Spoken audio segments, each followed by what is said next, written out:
Teoría Antropológica 1, Departamento de Antropología, Facultad de Filosofía y Humanidades de la Universidad Nacional de Córdoba.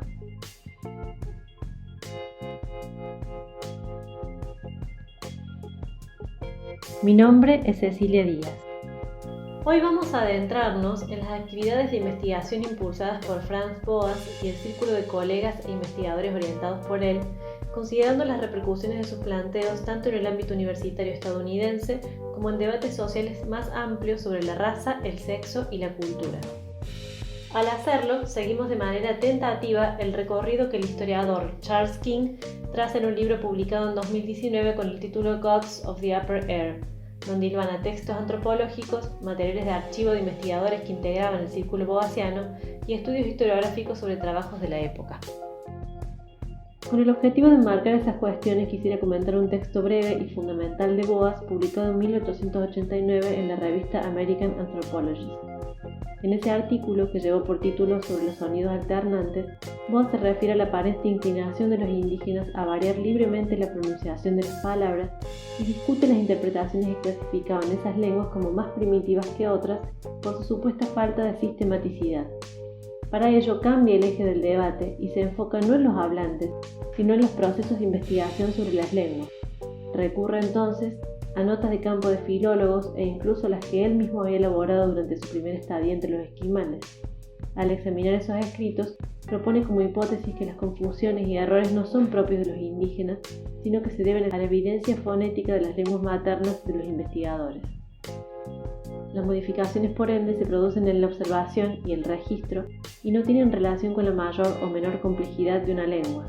Así dirá, los sonidos alternantes son percepciones alternantes de un mismo sonido. Debemos intentar verificar si los individuos que hablan una de esas lenguas que parecen tener sonidos alternantes escuchan los sonidos de nuestra propia lengua como sonidos alternantes. Eso es lo que de hecho ocurre. El interés de Boas por la lingüística se canalizó en una investigación que procuró analizar en profundidad las lenguas de los pueblos indígenas de Estados Unidos. Ese proyecto duró décadas y atravesó en gran parte la formación de quienes aprendieron el oficio antropológico junto a él. Su actividad de docencia adquirió continuidad a partir de los últimos años del siglo XIX, cuando entró como profesor a la Universidad de Columbia, cargo en el que permaneció hasta su jubilación. En su forma de enseñar advertía que no se debía generalizar en extremo. Priorizaba el trabajo concreto de investigación a partir de datos empíricos y la construcción de hipótesis sobre aquello que se podía observar. Charles King, en su libro, nos cuenta que Boas no empleaba manuales o compendios, sino que impulsaba a que los estudiantes participaran compartiendo sus apuntes sobre bibliografía especializada. Además de la lengua, la raza fue uno de los temas que ocuparon sus reflexiones. En la segunda mitad del siglo XIX, el concepto de raza estaba asociado a una tipología de rasgos corporales que se vinculaban con niveles de civilización, lenguaje, inteligencia y habilidad física. Con el fin del periodo de reconstrucción luego de la Guerra de Secesión en Estados Unidos, esa perspectiva se expandió nacionalmente, sirviendo de base para un conjunto de políticas autoritarias de segregación racial conocidas como Jim Crow, que impedían el matrimonio interracial e introducían restricciones para votar, entre otras medidas. Esas ideas y tipologías, además, quedaron asentadas en resoluciones judiciales. Considerando este contexto más amplio, el proyecto que Boas emprendió a inicios del siglo XX fue crucial. En el marco de una pesquisa impulsada por el gobierno para determinar los impactos de la inmigración en la sociedad, la investigación de Boas consistió en un trabajo en equipo que empleó técnicas de la antropometría para analizar los cambios físicos de aquellos inmigrantes que habían llegado recientemente a Estados Unidos. El estudio probó que los rasgos caracterizados como raciales y que se suponía debían mantenerse en el tiempo tendían a modificarse en las siguientes generaciones de inmigrantes como producto de las cambiantes condiciones de vida. Si no había tipos raciales puros o esenciales en ese momento, eso significaba que tampoco habían existido en el pasado. Los resultados de ese trabajo fueron publicados como parte de un informe gubernamental en 1911. Durante ese año, Boas también publicó La mentalidad del hombre primitivo y el primer volumen del Manual de Lenguas Indias Americanas. A partir de estas experiencias, Boas y sus estudiantes comprobaban que el oficio antropológico tenía un potencial transformador que podía contribuir a estimular la tolerancia. El grupo de estudio formado por Boas estaba integrado por gran cantidad de investigadoras. esto se vio posibilitado por su propia creencia en que la enseñanza no podía limitarse a varones exclusivamente y a modificaciones institucionales que permitieron que las mujeres pudieran hacer carreras de grado con la creación del Barnard College en 1889 de la mano de la escritora y promotora de la educación para mujeres Annie Nathan Meyer.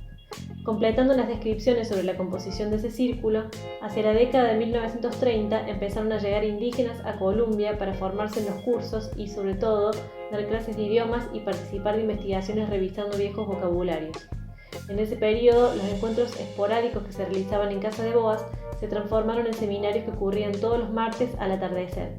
En ellos participaban estudiantes y colegas. Los antropólogos orientados por Boas luego se incorporaron como profesores y profesoras en otras casas de estudios. Con ello, ampliaron los alcances de las perspectivas boasianas, impactando en el paisaje teórico-metodológico de las universidades norteamericanas. El libro de Charles King sobre el círculo de boasianos se detiene sobre todo en la obra de figuras como Ruth Benedict, Margaret Mead, Zora Neale Hurston y Ella Cara Deloria. Benedict y Mead emprendieron viajes de trabajo de campo luego de escribir sus tesis de doctorado.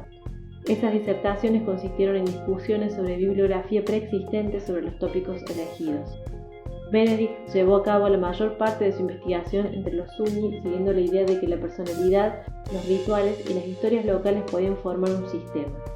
Las conceptualizaciones sobre su propio material de campo y el trabajo de sus colegas, el cual era discutido en los seminarios de los martes, le permitieron despegar la idea de cultura de su anclaje geográfico en un área cultural para encontrar esos patrones y sistemas en otras configuraciones posibles.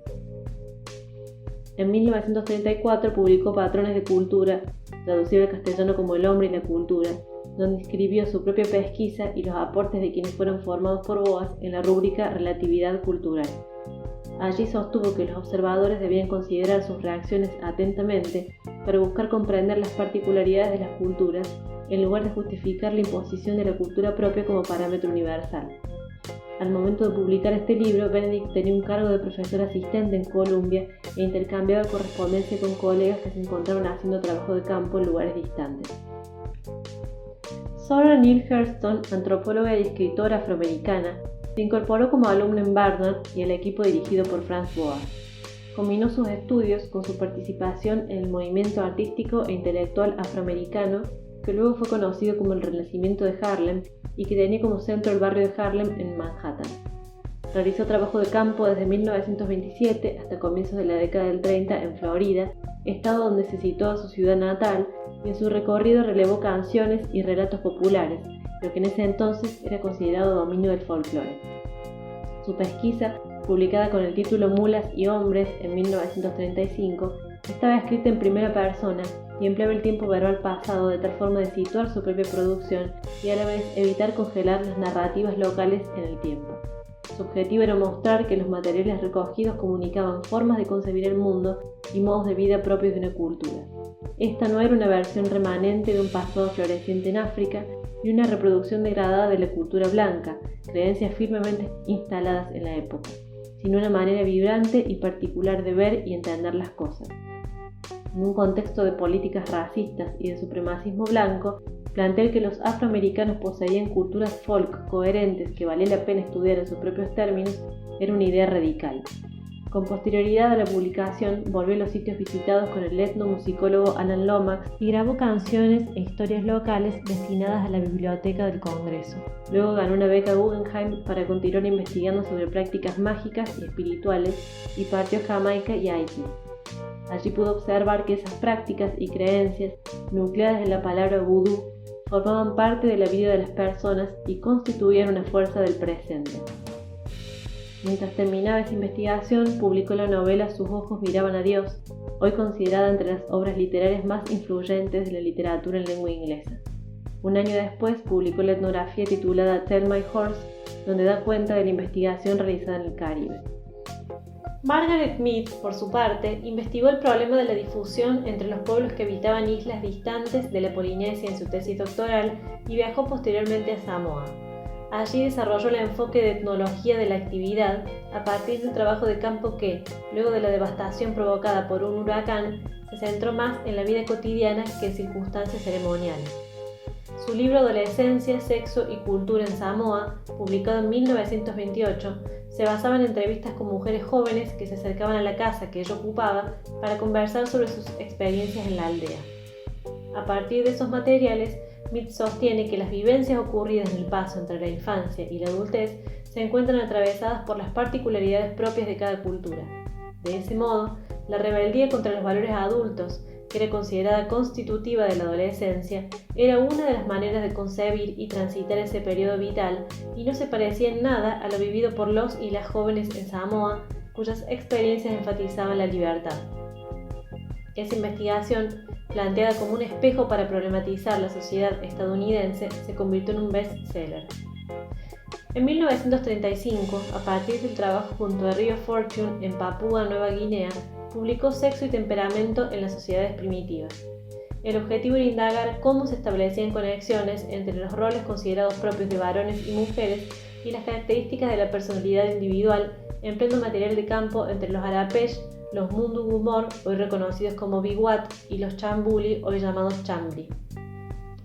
Mead notaba que las sociedades occidentales habían aprendido a asociar temperamentos específicos y sexo biológico de manera contrastiva. Las mujeres, vistas como madres, eran consideradas protectoras y cuidadosas, mientras que los varones, abocados a la guerra y a la caza de animales, eran considerados valientes y agresivos. Pero advertía que la división entre temperamentos femeninos y masculinos era solo un modo posible de organizar la sociedad que no se daba en todas partes. En dos de las culturas que protagonizan el libro, las diferencias entre varones y mujeres no indicaban la existencia de diferentes temperamentos. Así, si bien ambos tenían ocupaciones propias, ello no implicaba que se distinguieran por sus tendencias inherentes en cuanto a agresividad, dominio, objetividad o maleabilidad. En el tercer grupo, aquellos rasgos que para los occidentales eran propios de las mujeres se daban en las personalidades de los varones y viceversa. En las conclusiones, el trabajo de Mead invitaba a separar el sexo como categoría biológica del sexo como categoría social, en un cuestionamiento que remitía a la operación crítica realizada por Boas con respecto a la categoría raza. Otra de las investigadoras fue Ella Cara Deloria, nacida en la reserva Sioux-Yankton en Dakota del Sur. Deloria se formó en magisterio en Nueva York con el propósito de volver a su comunidad y ejercer como docente luego de terminar sus estudios superiores. Cuando se encontraba en el último año de su carrera, en la década de 1910, Boas le ofreció su primer empleo formal, enseñar la lengua dakota en el ámbito universitario.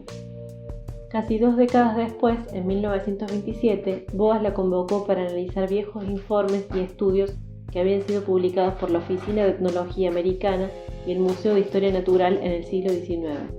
El objetivo era cotejar esas informaciones con las prácticas de los pueblos que bregaban por mantener vivas sus culturas en el presente. Recordemos que fue en ese periodo que los equipos deportivos universitarios comenzaron a adoptar nombres y elementos de la cultura material indígena y los grupos de scouts a implementar ceremonias tomadas de sus tradiciones. El trabajo de campo realizado por Deloria y la publicación del investigado le permitieron poner en cuestión los hallazgos de etnólogos aficionados que habían intentado fijar por escrito las ceremonias Sioux sin tener en cuenta sus condiciones cambiantes ni las ambigüedades que revestían para los propios nativos. Gramática Dakota, obra que Deloria y Boas publicaron en 1941, la autora da cuenta de matices y diferencias de expresión sobre la base de un vocabulario extenso. Además de los temas y los enfoques propuestos, la antropología practicada por el Círculo de Boas se caracterizó por priorizar la comunicación pública de la ciencia y por la escritura de textos críticos y literarios. Benedict escribía poemas y Hurston y Deloria tuvieron una importante obra de ficción. Mucho antes de entrar como profesora a Columbia, Boas había publicado notas de sus viajes por el Ártico en periódicos alemanes y también había participado en el montaje de una exhibición de artefactos etnológicos en la Feria Mundial de Chicago de 1893. Los trabajos de investigadores a quienes había dirigido circularon en forma de artículos científicos y de libros que encontraron un público más amplio que el estrictamente académico. La actividad de Boas se expandió a la toma de la palabra en congresos en los que criticaba de manera abierta las posturas eugenésicas de otros intelectuales de la época y en la escritura de notas periodísticas en las que llamaba la atención sobre el contenido racista de los manuales escolares estadounidenses, estableciendo comparaciones con el antisemitismo que se expandía a medida que avanzaba el nazismo en Alemania. Hacia fines de la década de 1930, Luego de su retiro de Columbia, las labores de militancia se desplegaron en la creación del Comité para la Democracia y la Libertad Intelectual y la ayuda a científicos refugiados. Ecos de esos esfuerzos se encuentran en la resolución de la Asociación Americana de Antropología de 1939, que repudia el racismo y establece que la antropología no provee bases científicas para la discriminación hacia ningún grupo de personas. Boas murió en 1942 en una reunión que se hizo en homenaje a Paul Rivet, uno de los fundadores del primer museo etnográfico de Francia, que había llegado a Estados Unidos como refugiado. Mead y Benedict se abocaron a tareas de asesoría e investigación en comités y consejos estatales, y su trabajo se incrementó con el estallido de la Segunda Guerra Mundial y la entrada de Estados Unidos al conflicto. Esas iniciativas se inscribieron en un campo de estudios emergente que por ese entonces Mead ya denominaba antropología aplicada.